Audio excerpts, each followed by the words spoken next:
I never allowed my son to enter the basement. When he married a gold digger, I installed a new lock with a code.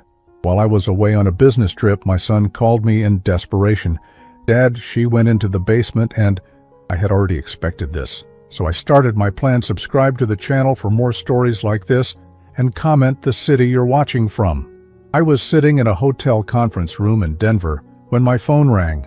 The meeting had just wrapped up, and I was gathering my papers when I saw Jasper's name flash across the screen. My son rarely called during business hours. He knew my schedule. Something was wrong. "Jasper?" I answered, already feeling my chest tighten. "Dad, she got in."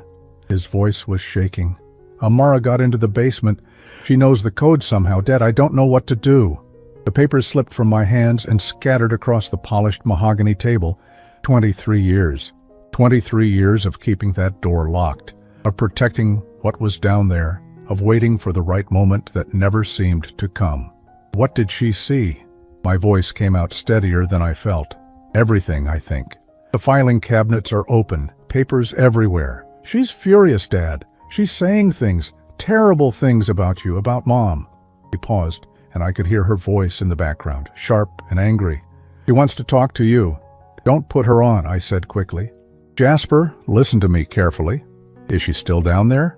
"No, she's upstairs, pacing, going through her phone like she's looking something up." I closed my eyes. At 63 years old, I'd been through enough to know when a storm was coming. This wasn't just a storm.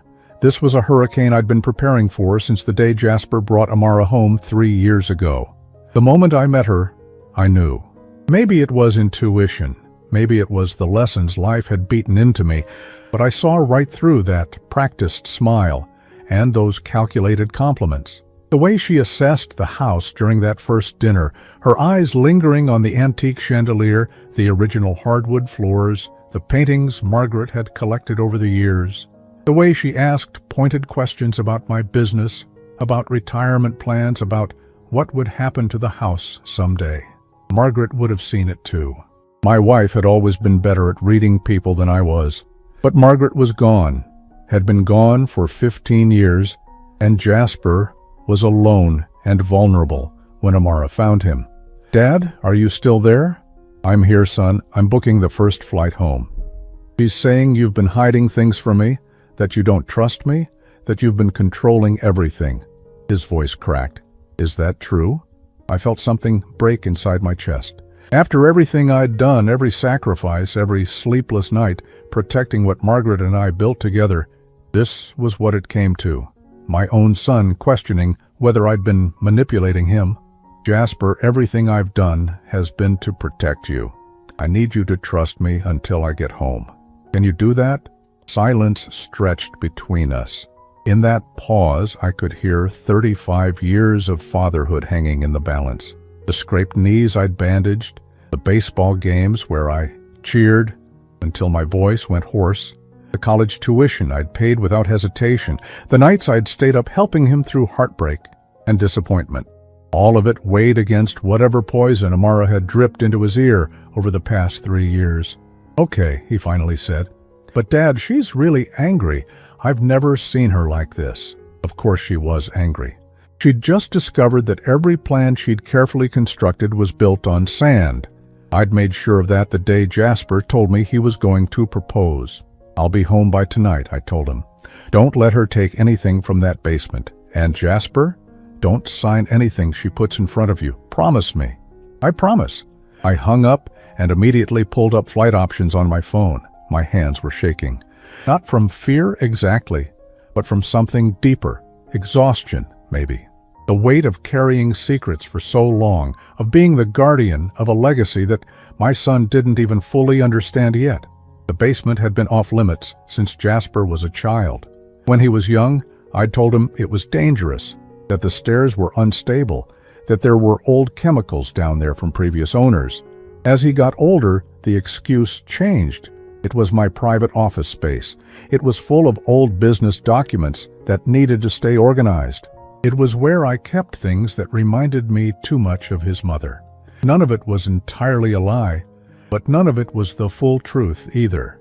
After Margaret died, I'd spent months going through everything, organizing our life together into something comprehensible, her clothes, her jewelry, her paintings, but more importantly, the documents, the will she'd made me promise to protect, the trust she'd set up with her attorney 6 months before the cancer took her, when she was still clear-headed enough to see the future and plan for it. Margaret had always been the smart one, the one who thought 3 steps ahead. She'd grown up poor, watched her own mother lose everything to a manipulative second husband after her father died. She swore it would never happen to our family. "Promise me, Elliot," she'd said, one night in the hospital, her hand skeletal in mine. "Promise me you'll protect what we built, not for yourself, for Jasper. There are people in this world who will see him as a meal ticket, and he's too kind to see them coming." I'd promised, and I'd spent 15 years keeping that promise. The trust was ironclad. Everything, the house, the savings, the investment accounts, the life insurance, all of it was locked in a trust that only Jasper could access, not his spouse, not his future ex-spouse, just Jasper. Margaret had worked with the best estate attorney in the state to make sure there were no loopholes, no ways for someone to manipulate their way into our family's security. I'd added my own protections over the years. When Jasper started dating seriously in his late 20s, I'd quietly consulted with attorneys about prenuptial agreements, about how to protect assets in Colorado, about what rights a spouse had to inherited property. I'd learned everything I needed to know. When he told me about Amara, when he showed me the ring he'd bought with such hope in his eyes, I'd smiled and hugged him and told him I was happy for him. Then I'd called my attorney and made sure everything was documented, ironclad, unbreakable.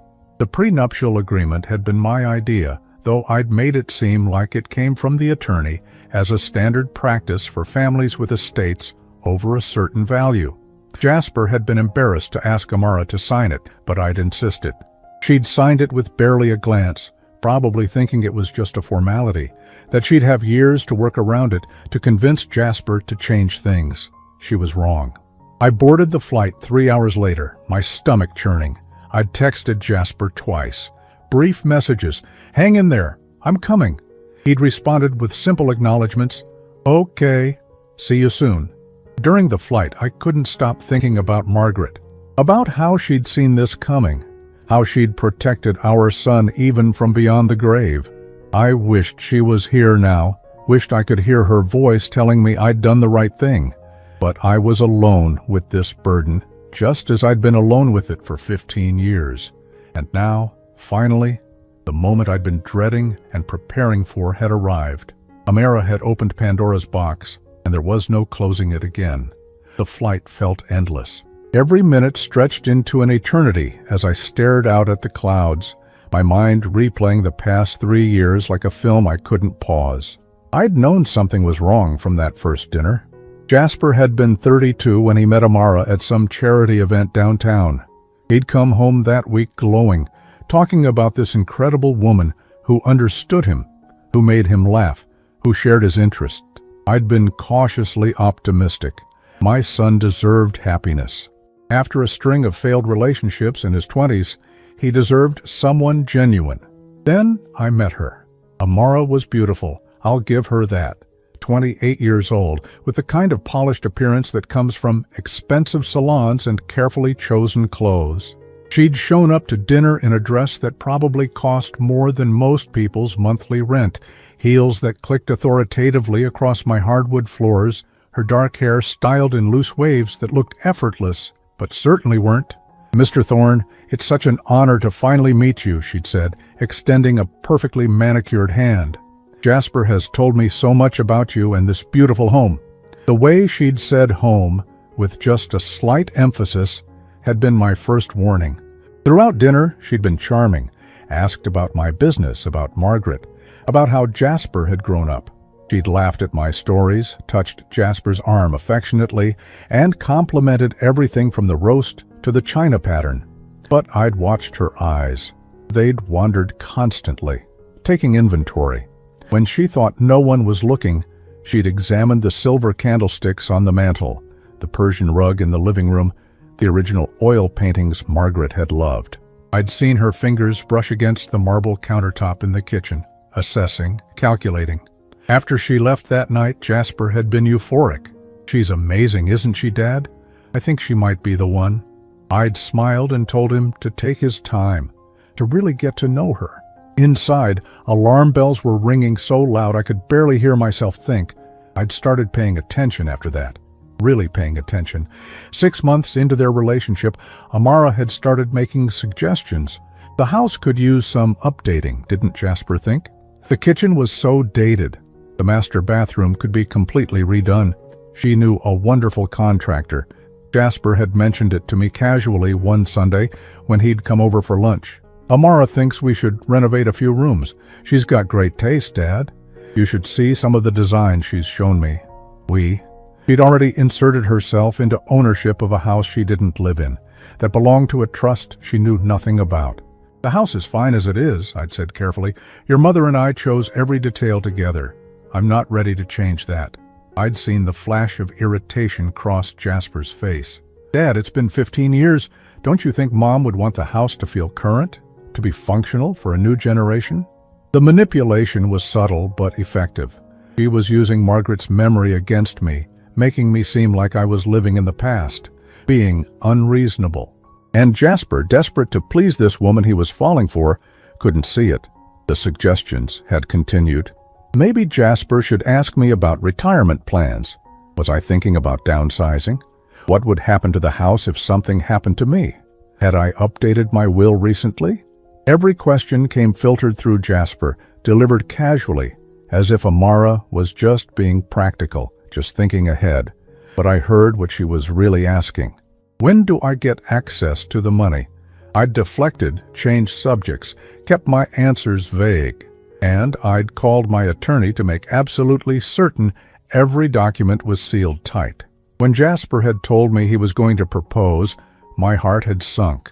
I'd seen the ring, a beautiful antique piece that had cost him $8,000 he'd saved carefully. I'd seen the hope in his eyes, the vulnerability of a man in love. "I'm happy for you, son," I'd said, hugging him, and I was.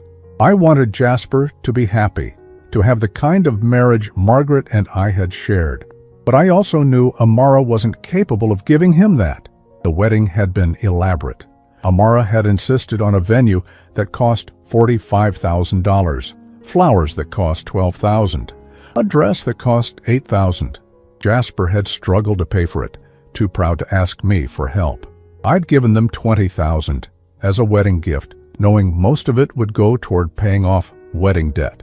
Amara had kissed my cheek and called me the most generous father-in-law, but her eyes had been cold, calculating. $20,000 was nice, but it wasn't the real prize. The real prize was sitting in trust documents in my basement, and she had no idea yet that she'd never touch it. After the wedding, things had escalated. Amara had moved into Jasper's small condo, the one he'd bought with his own money from his job as an architect. Within weeks, she'd started complaining. It was too small. They needed more space. They should move into the family house with me. Think of all the room they'd have. Think of how much they'd save on rent and utilities. I'd shut that down immediately. The house stays as it is. When I'm gone, it'll be Jasper's to do with as he pleases, but while I'm alive, it's my space. I'd seen the fury flash across Amara's face before she'd hidden it behind a tight smile. "Of course, Dad, I understand completely." But she'd started working on Jasper differently after that. I'd overhear conversations when they visited. How I was getting older, how it wasn't safe for me to live alone in such a big house. What if I fell? What if something happened? She was patient, I'll give her that. She played the long game. My phone buzzed. A text from Jasper. "She wants to call you." Should I let her? I typed back quickly. "No, wait until I'm home. Don't engage." 3 dots appeared, then disappeared, then appeared again. Okay, I could feel Jasper pulling away already, confused and torn between his wife and his father. Exactly what Amara wanted. The plane finally landed at 7:43 p.m. I'd been gone for 3 days, and in that time, everything had changed. I grabbed my carry-on and headed straight to my car in long-term parking. The drive home took 32 minutes. 32 minutes of rehearsing what I'd say, how I'd handle this, how I'd explain 15 years of protection without sounding like the controlling father Amara had probably painted me as. When I pulled into the driveway, both their cars were there. Jasper's sensible Toyota and Amara's BMW, the one she'd convinced him to co-sign a loan for 6 months after the wedding. A $48,000 car that he was making payments on. I sat in my car for a moment, gathering strength. Margaret's voice echoed in my memory. "You're stronger than you think, Elliot. Protect our boy." I grabbed my bag and walked to the front door. It opened before I could turn my key. Jasper stood there looking exhausted. His hair was disheveled, his eyes red-rimmed. My son, who rarely showed stress, looked like he'd aged 5 years in one day. "Dad," he said quietly. Behind him, Amara appeared. She was dressed casually, jeans and a silk blouse, but there was nothing casual about the way she carried herself. She looked like a predator who'd finally cornered her prey. "Elliot," she said, her voice sugary sweet, but with an edge underneath. "We need to talk." I stepped inside my own home, the home Margaret and I had bought 37 years ago, the home where we'd raised our son, the home that held every memory of our life together. "Yes," I said calmly, "I believe we do." Amara's smile was sharp as a knife. She was ready for battle, but so was I. We sat in the living room, the three of us positioned like chess pieces. I took my usual chair, the worn leather recliner that had molded to my shape over decades. Jasper sat on the couch, perched on the edge like he might need to run at any moment. Amara claimed the other end of the couch, angling her body toward me, her posture perfect, controlled. "I'm going to be direct," Amara said, not waiting for anyone else to speak. "I found documents in the basement, documents about trusts and estates and legal protections that my husband knew nothing about." Jasper flinched at the word husband, at the way she wielded it like a weapon. "Documents that concern our family are kept secure," I said evenly. "That's why the basement has always been locked." "Secure from your own son?" Her eyebrow arched. "Or secure from me?" The question hung in the air. Jasper was staring at his hands, his jaw clenched tight. He looked like he wanted to disappear into the couch cushions.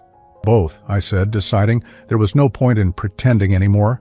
"The trust was established by Margaret before she died. It protects assets for Jasper's future. Assets that remain separate from marital property." Amara's laugh was cold, brittle.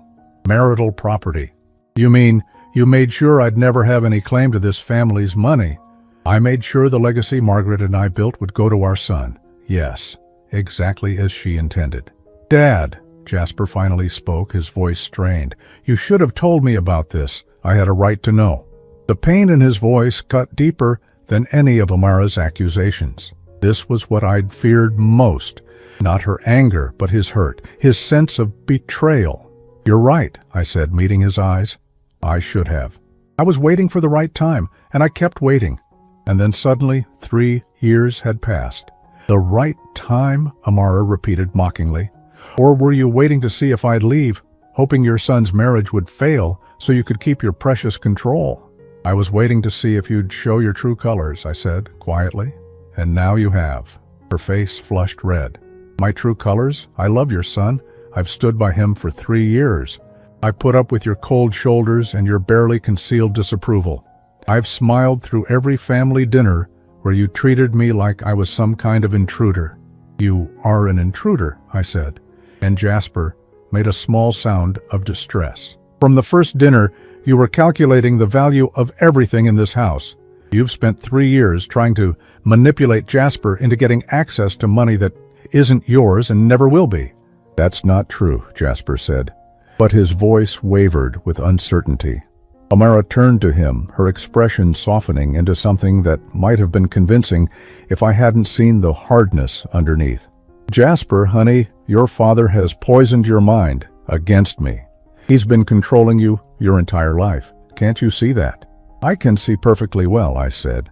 "I can see that 6 months after the wedding, you convinced Jasper to co-sign a loan for a car that cost $48,000, a car you picked out that you drive, that he makes payments on." Jasper's head snapped up. "How do you know about that?" "Because I pay attention to my son. I notice when he stops talking about saving for a house, because suddenly all his money is going somewhere else." "We needed a reliable car," Amara protested. You needed a BMW? I kept my voice level, factual. Jasper, how much are the monthly payments on that car? He hesitated. $732. And how much were you paying for your Toyota before that? The one that was only 3 years old and ran perfectly? $285, he admitted quietly. So you're paying an extra $447 a month because Amara needed a luxury vehicle. I turned back to her. What else did you need? The designer furniture for the condo? The vacation to Cabo that cost $8,000? The remodeled kitchen that Jasper mentioned you wanted for this house? I was trying to build a nice life for us, Amara said, but her voice had taken on a defensive edge. You were spending money that wasn't yours and trying to figure out how to access money you'd never earned. I pulled out my phone and opened my email, finding the message I'd prepared before I left Denver. I had a conversation with my attorney today. He confirmed that the prenuptial agreement you signed before the wedding is completely valid and enforceable. Amara went very still. What prenuptial agreement? The one you signed 3 days before the wedding. The one my attorney walked you through. The one that specifies in clear language that all assets held in the family trust remain separate property, and that in the event of divorce, neither party has any claim to the other's premarital assets. I watched the blood drain from her face as memory caught up with rage. She'd signed it, barely reading it, probably thinking it was just standard paperwork. She'd been so focused on getting to the altar, on securing her position, that she hadn't paid attention to the details. You tricked me, she whispered. I protected my son. There's a difference. Jasper was staring at both of us like we were strangers. I don't understand. Amara, you knew about the prenup. We talked about it. I thought it was just formality, she said, her voice rising. I thought your father was just being careful. I didn't think he was trying to cut me out of everything. Everything that was never yours to begin with, I corrected. The house is held in trust. The investments are held in trust. My life insurance policy names Jasper as the sole beneficiary, with the payout going directly into the trust. Even if something happened to me tomorrow, you wouldn't see a penny. The silence that followed was suffocating. Jasper looked like I'd slapped him. Amara looked like she wanted to slap me. So that's it? Amara said finally. You've made sure that even if I stay married to your son for 50 years, I'll never be a real part of this family? You were never trying to be part of this family, I said. You were trying to buy your way into comfort and security without earning it. I've watched you for 3 years, Amara. I've watched you isolate Jasper from his friends. I've watched you create arguments between us over trivial things. I've watched you spend his money like it was water while you contributed nothing. I contributed nothing? Her voice went shrill. I gave up my apartment to move in with him. I've supported his career, gone to his work events, played the dutiful wife. You haven't worked a single day since the wedding, I pointed out. You told Jasper you were going to look for a job in marketing. That was 2 years and 8 months ago. Where's the job, Amara? She opened her mouth, then closed it. Jasper was looking at her now, really looking, and I could see the pieces clicking together in his mind. The excuses about interviews that never panned out. The promises to start sending out resumes. The reasons why she needed just a few more months to figure out what she really wanted to do. This is unbelievable, Amara said, standing abruptly. You've been investigating me? Keeping tabs on me like I'm some kind of criminal? I've been watching someone who I suspected was using my son for financial gain, and everything I've seen has confirmed that suspicion. She turned to Jasper, her eyes wild. Are you going to let him talk to me like this? I'm your wife. Jasper looked between us, his face pale. Amara, is it true? Have you not been looking for work? I've been building a life with you, she said. But there was desperation creeping into her voice now. I've been making our home comfortable, planning for our future. Planning for a future in my house, I interjected. You've brought it up at least a dozen times in the past year. How much more sense it would make for you and Jasper to live here. How I was getting older and needed help maintaining the property. How you could take care of everything if you just moved in. That's called caring about family, Amara shot back. No, I said quietly.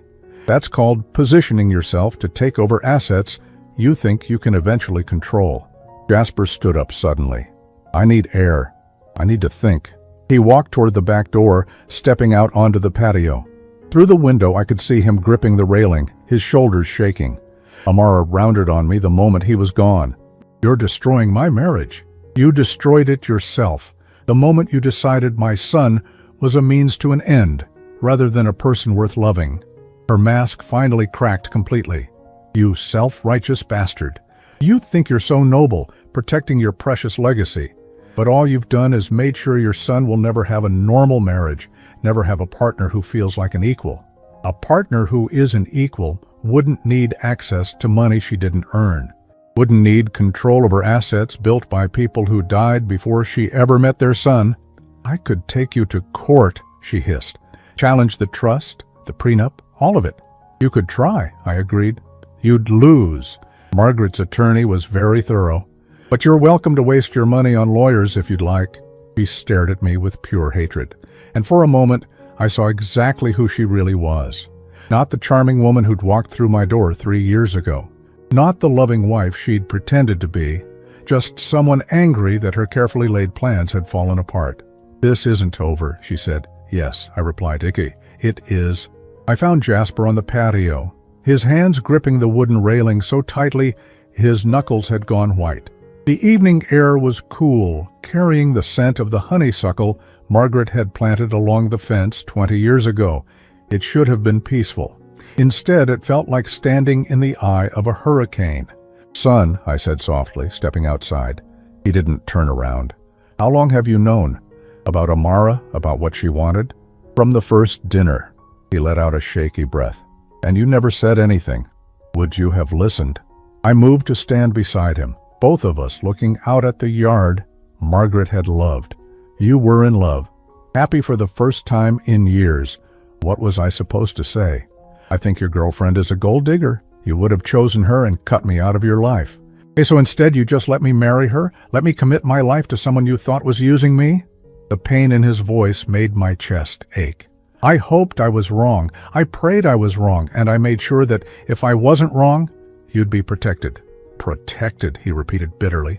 "Is that what this is? Because it feels like you've been controlling my life, deciding what I get to know, treating me like I can't make my own decisions." "The trust was your mother's idea, Jasper, not mine." That made him turn. His eyes were red-rimmed, devastated. "Mom made a trust to keep my wife from accessing family money? Your mother made a trust to protect you from anyone who might try to use you for what we'd built together. We grew up poor, watched her own mother lose everything to a stepfather who married her for money.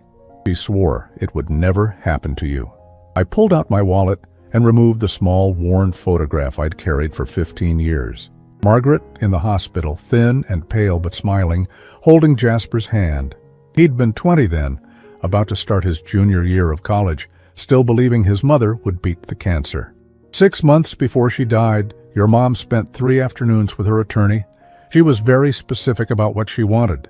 The house, the investments, the life insurance, all of it protected in a trust that you'd control when the time was right.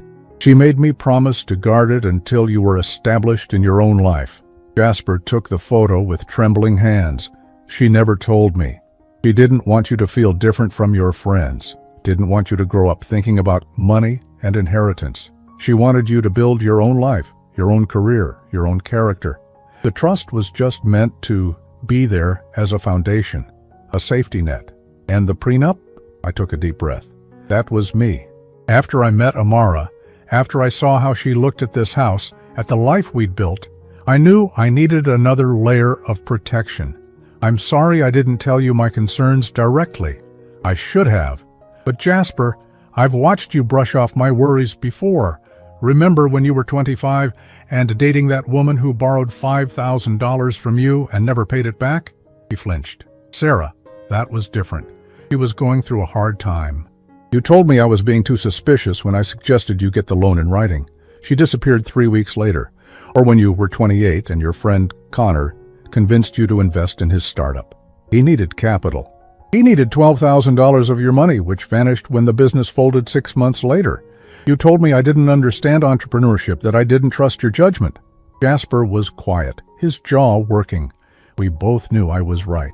My son had a generous heart, maybe too generous. He wanted to see the best in people, wanted to believe everyone was as genuine as he was. Margaret had known that too.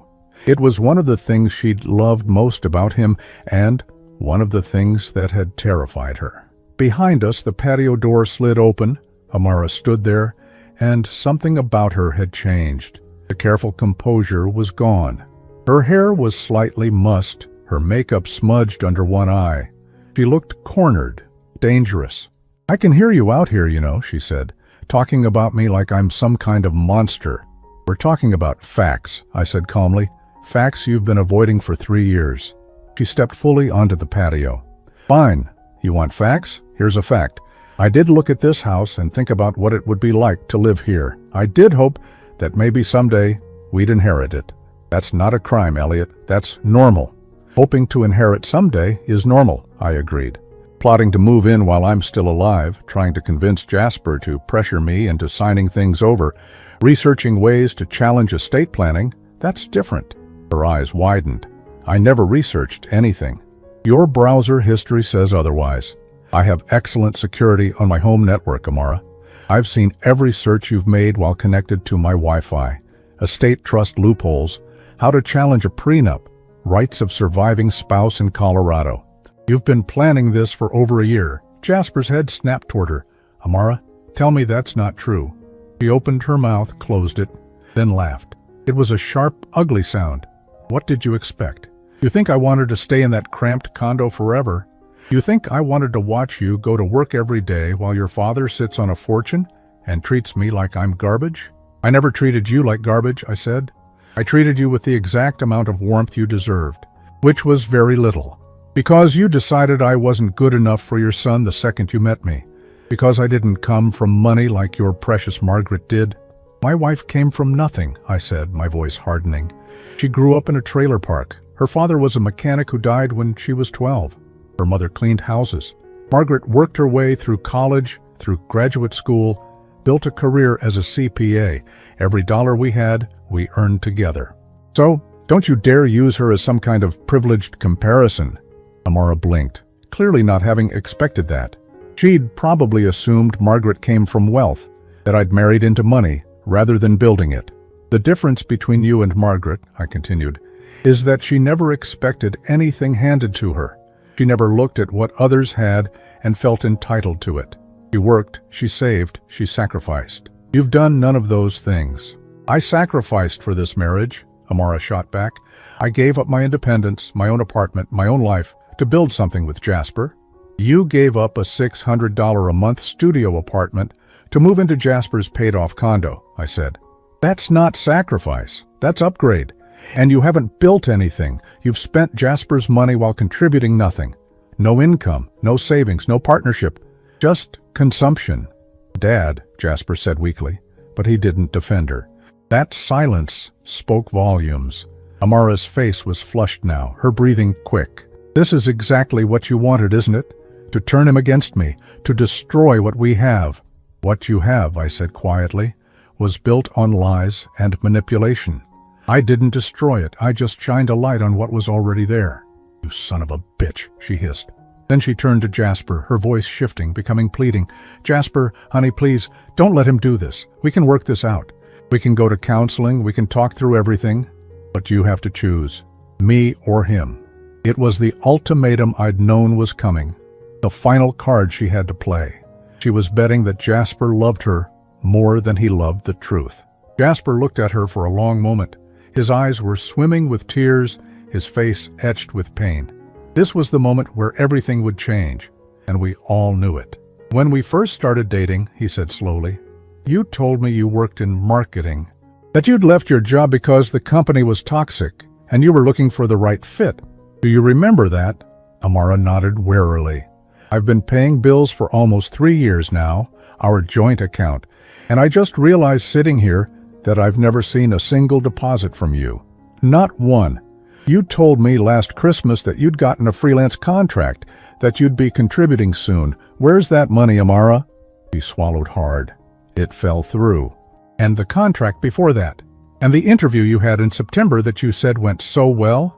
And the networking event in June that was supposed to lead to opportunities.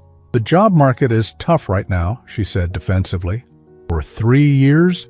His voice cracked. "Amara, I've worked 50-hour weeks for 3 years while you stayed home. I thought you were looking. I thought you were trying. Was any of it real?" The silence stretched. She could have lied again, could have manufactured more excuses. Instead, something in her broke, or maybe just stopped caring about pretending. "I didn't want to work," she said flatly. "I wanted to be taken care of. Is that so terrible? I thought you had money. Real money. I thought we'd have the kind of life where I didn't have to work some meaningless office job. And then I realized all the money was locked up in your father's control, and I've been trapped in this limbo ever since." Jasper actually took a step back, like her words had physically pushed him. "You married me because you thought I was rich? I married you because you were kind, and I cared about you, and, yes, because I thought we'd have financial security. That's not some terrible crime. People consider finances when they get married. That's real life. But you lied," he said, his voice barely a whisper, "about everything. About wanting to work, about your feelings, about who you really were. I didn't lie about caring for you, but you lied about everything else." He ran his hands through his hair. God, Dad was right. He was right about all of it. Amara's expression shifted from defensive to furious. "Fine, yes, your father was right. I wanted the money. I wanted this house. I wanted a life that didn't involve pinching pennies and worrying about bills. And I thought marrying you would give me that. Are you happy now? Is this what you wanted to hear?" The devastation on Jasper's face was almost too painful to watch. This was my son, learning that the woman he'd pledged his life to had been playing a role, had seen him as a means to an end rather than a partner. "I think you should leave," Jasper said quietly. "What?"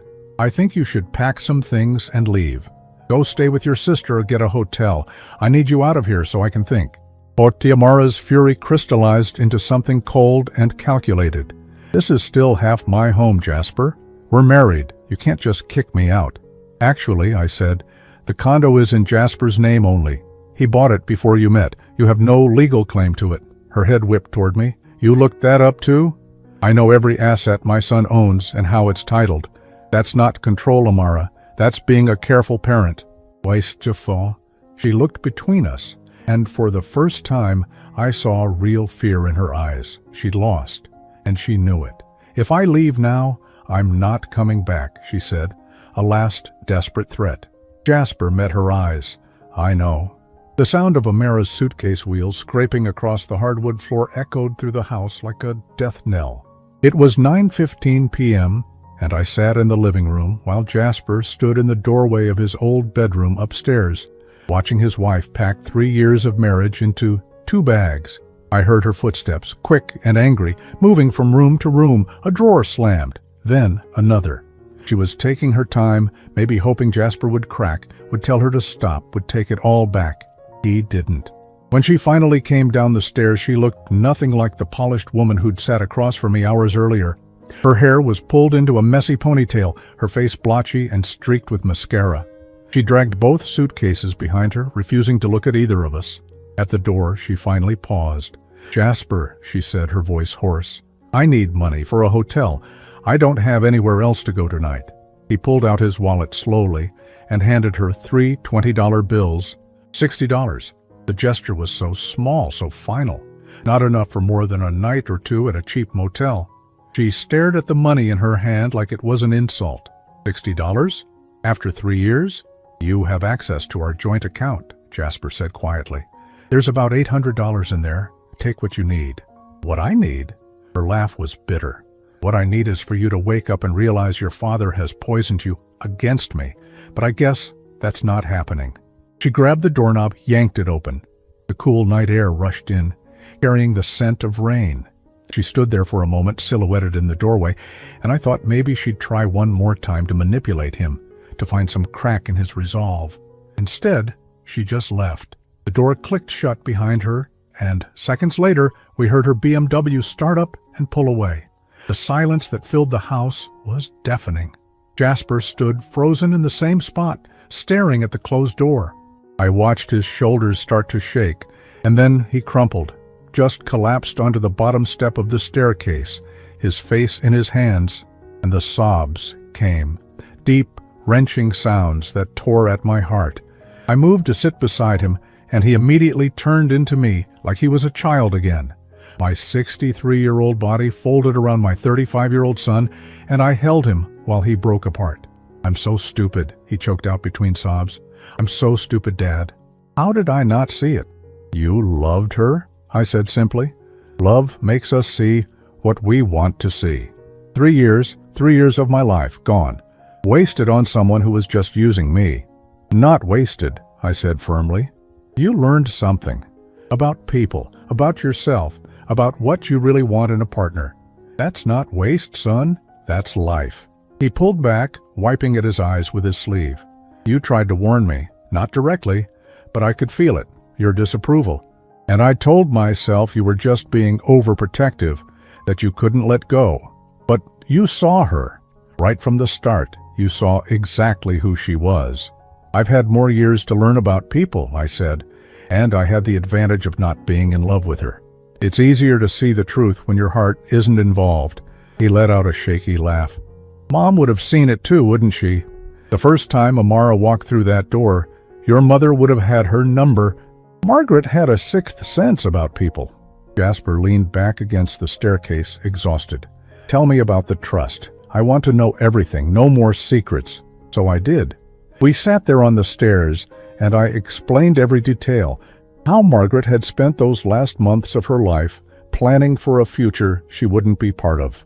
How she'd worked with her attorney to create something unbreakable, designed specifically to protect Jasper from the kind of person who'd see him as a paycheck rather than a partner. The trust holds the house, all the investment accounts Mom and I built together, and the life insurance policy. It's worth about $1.3 million total. Jasper's eyes widened. "That much? Your mother was very good with money. We lived modestly, invested carefully. The house alone is worth about $600,000. The rest is in diversified investments that have grown steadily over the years. And it all comes to me when? When I die, or when I choose to transfer control, which I was planning to do on your 40th birthday." I paused. "Your mother and I thought that was a good age, old enough to have learned about life, young enough to still benefit from financial security. So, 5 more years? That was the plan. But honestly, son, after tonight, I'm thinking we should sit down with the attorney sooner. You should understand exactly what you have, what it means, how to protect it going forward." He nodded slowly, processing. "The prenup Amara signed, would it have held up if we'd stayed married?" "Absolutely. It was airtight. Even if you'd been married for 50 years, the assets in the trust would have remained separate property. She could never have touched them." She must have been furious when she realized. That's why she broke into the basement. She'd been trying to figure out the code for months, I'm sure. Probably watching me punch it in, trying to guess the pattern. "What is the code?" Jasper asked. "Your mother's birthday, 032758, March 27th, 1958. His eyes filled with tears again. Of course it was. "Everything I've done, Jasper, every decision I've made about protecting these assets, it's been about honoring your mother's wishes. She wanted you taken care of. She wanted you to have choices in life, to never be trapped by financial desperation. And she wanted to make sure that whoever you ended up with loved you, not for what you could provide." Amara failed that test pretty spectacularly. Yes, she did. I put my hand on his shoulder. "But you know what? Better to find out after 3 years than after 30. Better to find out before you had children together, before your lives were even more entangled." He was quiet for a long moment. "Do you think she ever loved me at all? Even a little?" That question broke my heart more than anything else. "I don't know, son, maybe in her own way. But it wasn't the kind of love that builds a life. It was the kind of love that has conditions and expectations and an exit strategy. I gave her everything I had," he whispered. "I worked myself exhausted to give her the life she wanted. And it was never going to be enough, was it? Because what she really wanted was in that basement, and I couldn't give her that. You couldn't give her something that wasn't yours to give, and she knew that. She's known it for a while, I think. That's why she's been getting more desperate, more pushy about moving in here, about getting me to change things." Jasper stood up slowly, like his bones ached. "I need to see it. The basement. I need to see what Mom left for me." I nodded and led him to the basement door. The keypad still showed the last access time, 14:22 yesterday. Right when I'd been in my meeting in Denver, right when Amara had finally cracked the code. I punched in the numbers and the lock clicked open. The basement wasn't finished like the rest of the house. Concrete floor, exposed beams, but organized meticulously. Filing cabinets lined one wall, labeled clearly, personal documents, financial records, insurance, medical history, property deeds. But what drew Jasper's attention was the other side of the room. A wall of shelves holding carefully preserved photo albums, boxes of Margaret's belongings, her favorite books, her jewelry box, her painting supplies. "You kept everything," Jasper said, his voice thick with emotion. "I couldn't let go. This was my space to remember her, to keep her close. That's the real reason I never let you down here. Not just the documents, but this.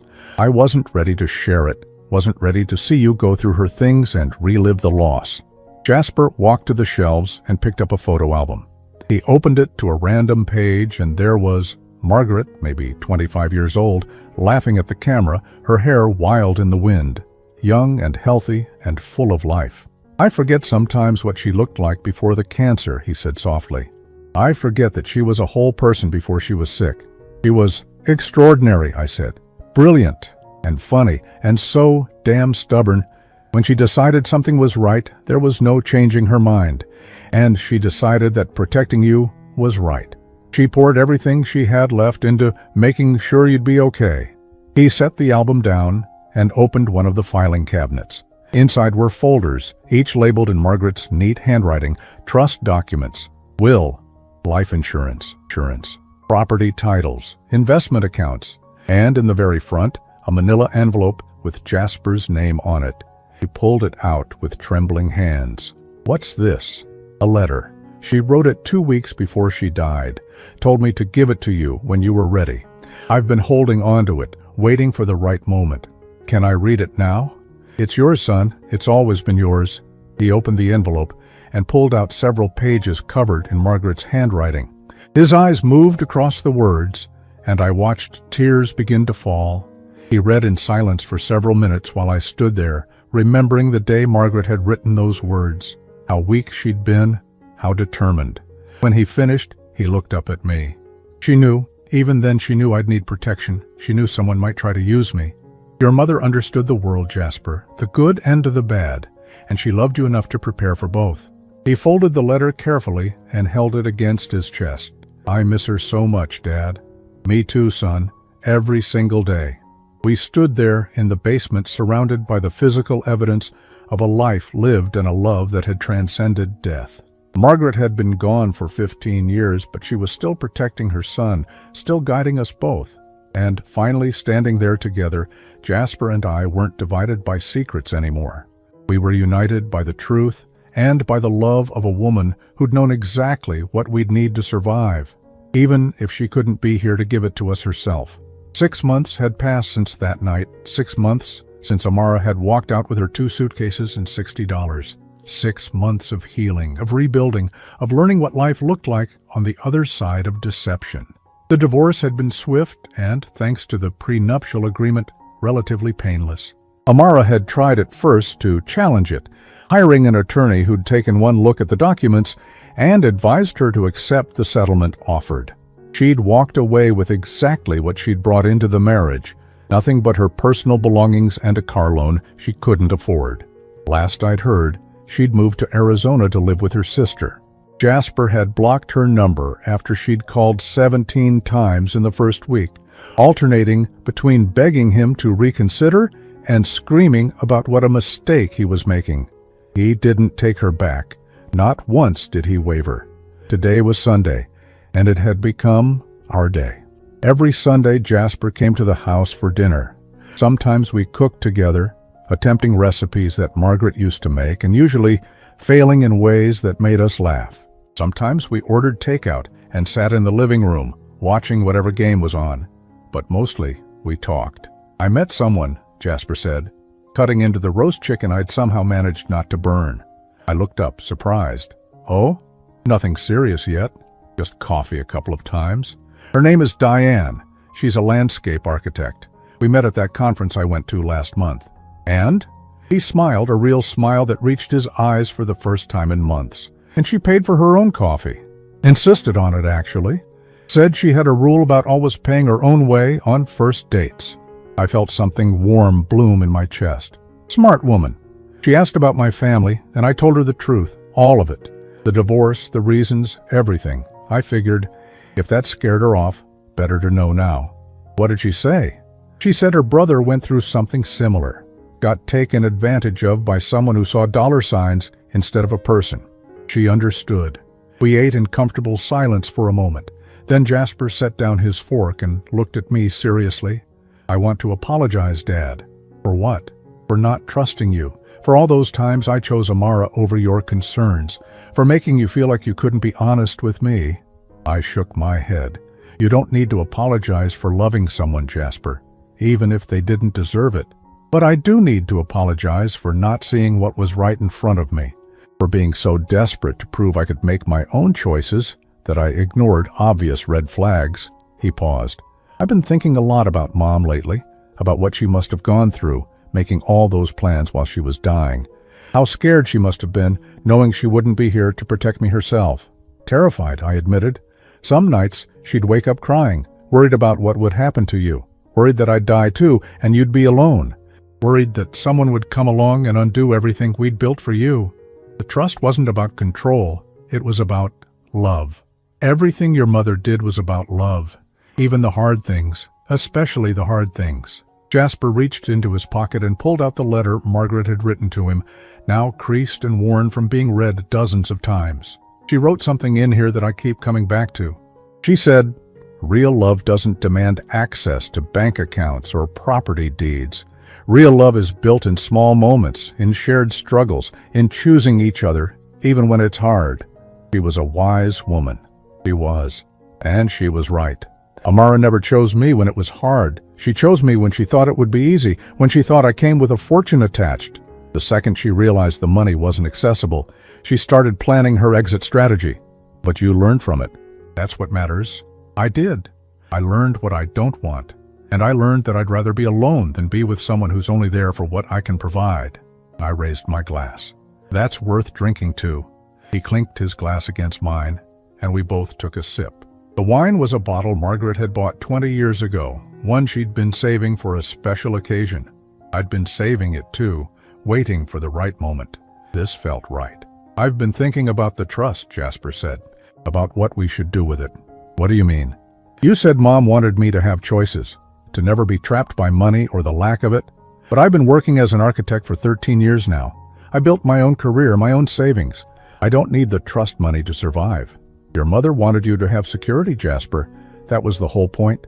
"I know, but I also think she'd want the money to mean something, to do something good." He leaned forward. "What if we set up a scholarship fund for kids who lose a parent to cancer, help them pay for college the way Mom's trust has helped me?" I felt tears prick at my eyes. She would have loved that idea. "We could call it the Margaret Thorne Memorial Scholarship. Keep enough in the trust to maintain the house and provide a safety net, but use the rest to help kids who are going through what I went through. Your mother would be so proud of you right now." "I hope so." I also hope she'd be proud that I finally learned what she was trying to teach me, that the best legacy isn't money. It's character. It's choosing the right people to let into your life. It's protecting what matters and letting go of what doesn't. We finished dinner and moved to the living room, where I showed Jasper the progress I'd been making on organizing Margaret's things. We decided together to go through the basement to sort what we wanted to keep and what we could donate. It was time to let some of it go, to stop treating that room like a shrine and start treating it like a connection to someone we loved. "I want to keep her art supplies," Jasper said, pulling out a box of oil paints. "Maybe try my hand at painting. She always said I had her eye for color. Take whatever you want. This is all yours now, son, not because of a trust or a legal document, but because you're her child. This is your inheritance, the real one."